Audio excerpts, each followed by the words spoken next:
are going to be troubleshooting this Whirlpool stackable washer dryer. We're trying to figure out as to why it's not heating up, and so we checked the lint filter and made sure that was clear. It has good exhaust pressure on the outside, so you can feel a lot of exhaust coming out, and so we don't think the blower fan is broken. Vent is cleared and that there's no lint in the vents that's clogging it.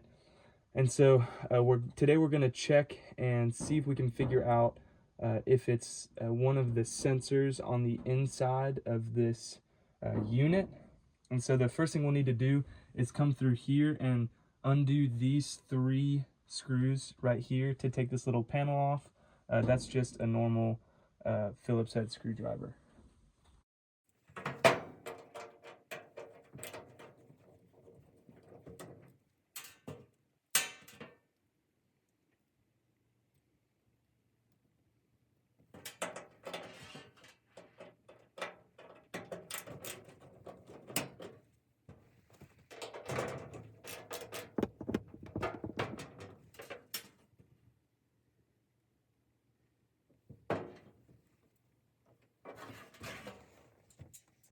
So now that we have that panel off, the next thing that we're going to want to do is pull the lint filter out of the dryer.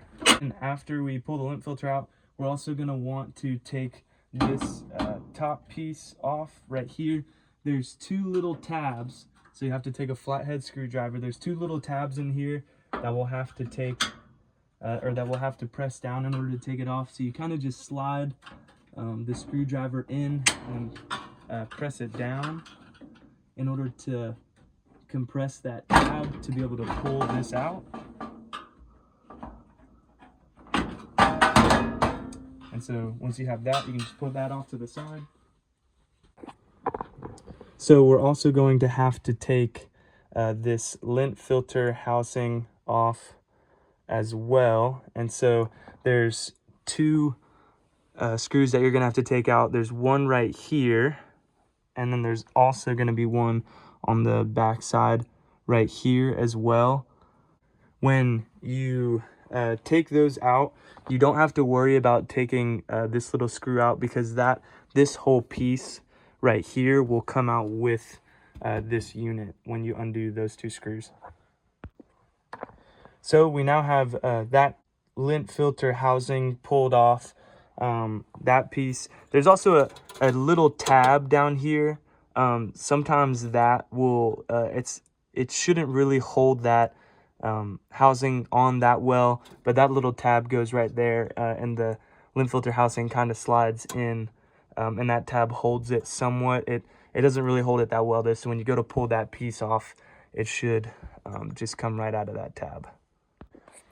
Now, the next thing we're going to want to do to be able to get to those sensors is we're going to want to undo this bolt right here, and then as well as this bolt right here. And then if you look way back in there, there's 2 bolts. There's 1 bolt right here, and there's 1 bolt right here. So we're going to want to undo all 4 of those bolts to take this metal housing off. So we now have this little metal cover piece off, and we have access to the heating coil and a bunch of the sensors here on the side as well. This does take a little bit of wiggling. You kind of gotta maneuver it around to get it out of this little space that it's in, but it should come out once you remove these 4 screws. Now, anytime you're working around a bunch of this electrical stuff, especially on a dryer, you want to make sure that you vacuum it out well to get all of these, like the dust and lint that builds up over time, away from all of these electrical parts. As you can see, there's a little bit of lint even in the electrical coils, which this should be, for the most part, all fireproof and fire resistant, so it shouldn't catch on fire inside there. It should be, capable to withstand spreading a fire to the rest of the machine if lint catches on fire in here. But just to be safe, you do want to go ahead and use a vacuum or something to get all that lint out.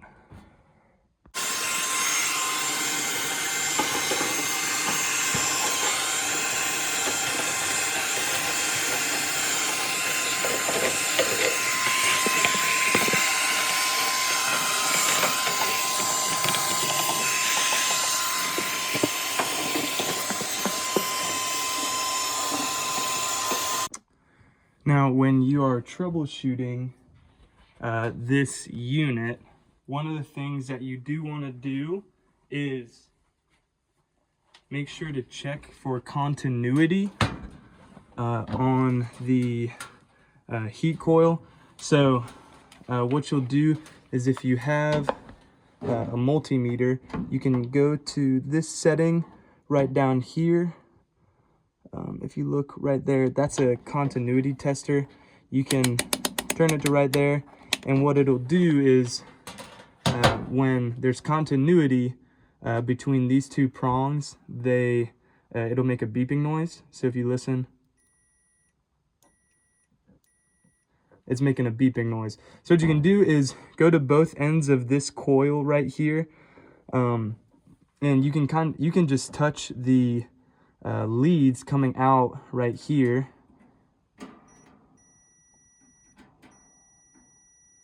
And if you hear that beeping noise, that means there's continuity. So for the most part, that heater coil should be good.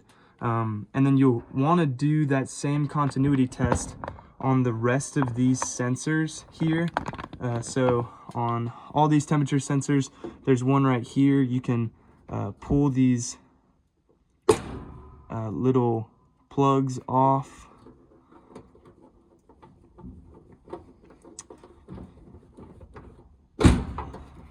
And there should be continuity between all these little plugs here. So you'll touch one prong to one side, then the other prong to the other side, and if you listen,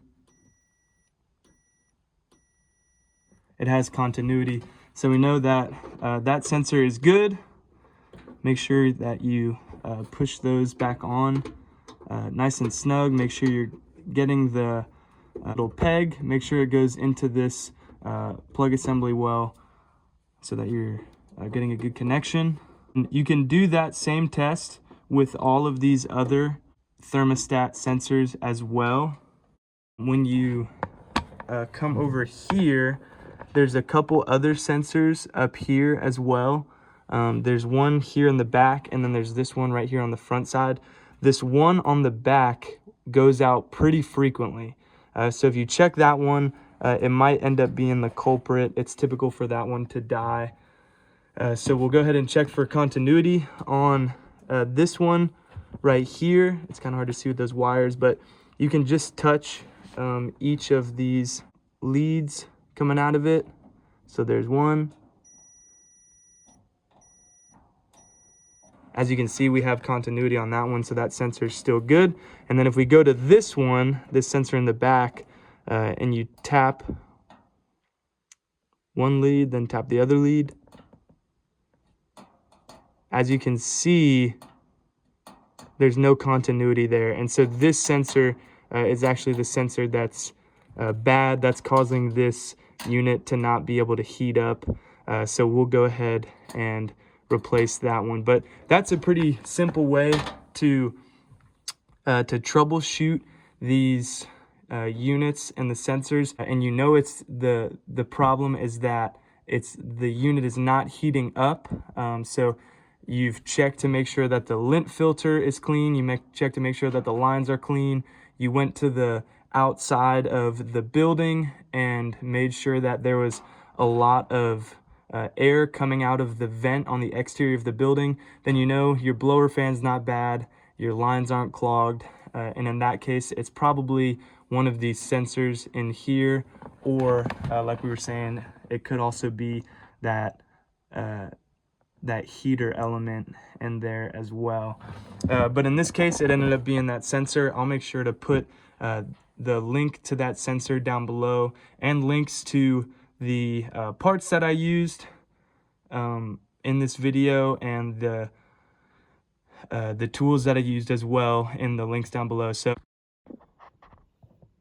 now, if you know that this one of these sensors, and specifically this one, goes out very often, if you know that sensors is your culprit, then we can go ahead and take these two leads off, and then we'll undo this one little screw right here that's holding that sensor in.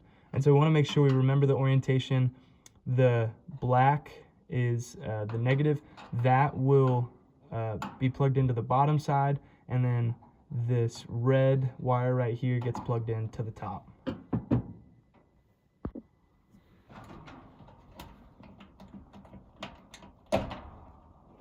So we can go ahead and pull those off.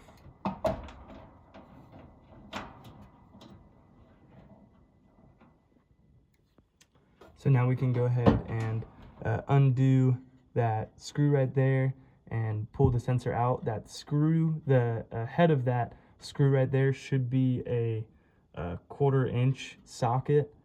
So if you have a 1/4 inch socket, you can go ahead and pull that screw out.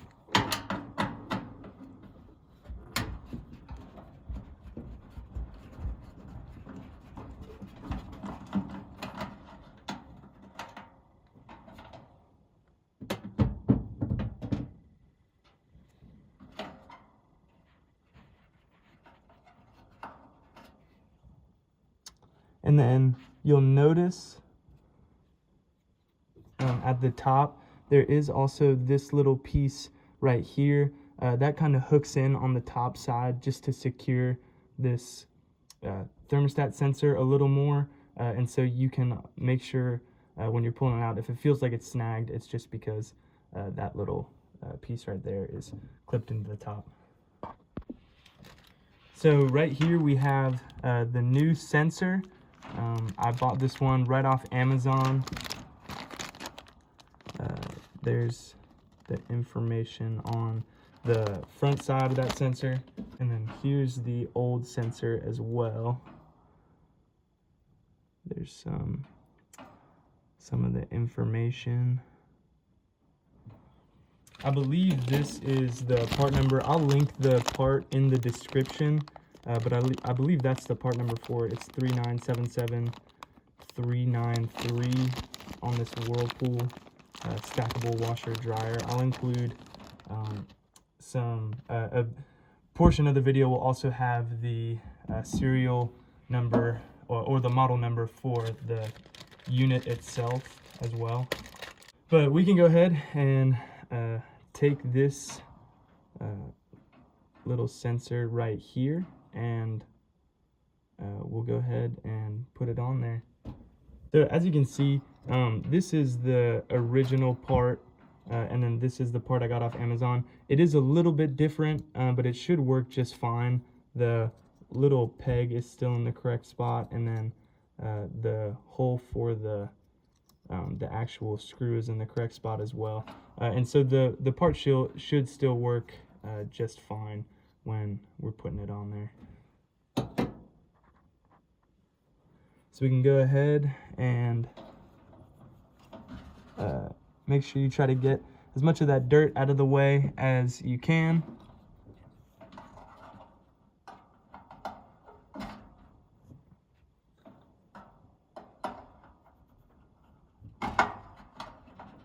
So that piece goes right there, and then you can line up the hole at the bottom, and then you can take your screw and put it back in.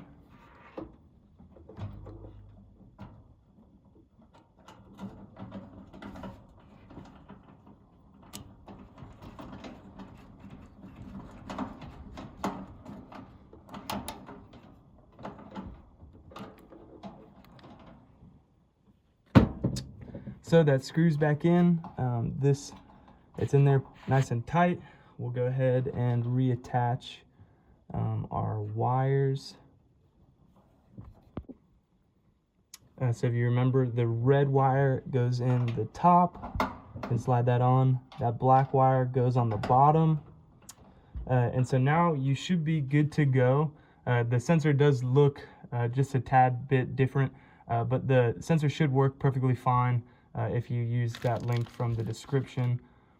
So what we'll do is we'll make sure we have all of our stuff back out of the way. Make sure that nothing is near this blower fan. But what we can do is we can go ahead and test the dryer and make sure that this heating element heats up correctly, which it should do.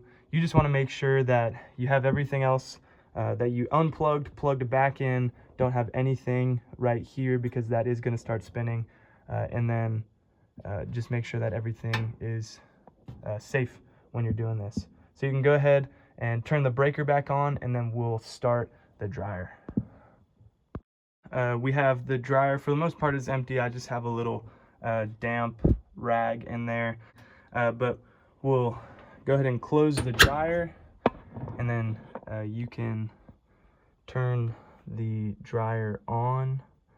So make sure when you're turning it on, turn it to a high heat setting, and you want to make sure the time is at a high position, because once it gets to the cool down cycle, then the dryer is not actually going to start heating because the heat turns off once it's when it's just on the cool down cycle. So make sure you have it somewhere high, like 60 minutes or 50 minutes just for now. And we'll go ahead and press the start button, and as you can see, the dryer is turning and the heater should turn on. So as you can see down here, that's the heater coil. It's getting hot, it's heating up. That'll suck warm air through the dryer and start to cool the dryer. So we know that that was the fix. It just needed that little sensor right there. So now we know that the dryer should be working good. You can go ahead and put all your pieces back on, put that the filter housing back on. Make sure before you do that though, you put the little metal cover over that as well. And then I would turn the breaker off before you do all this stuff, just to be safe. And then you can put the piece right here back on, and then that final cover piece back on, and you should be good to go. I hope this video was helpful. If it was, please give me a like.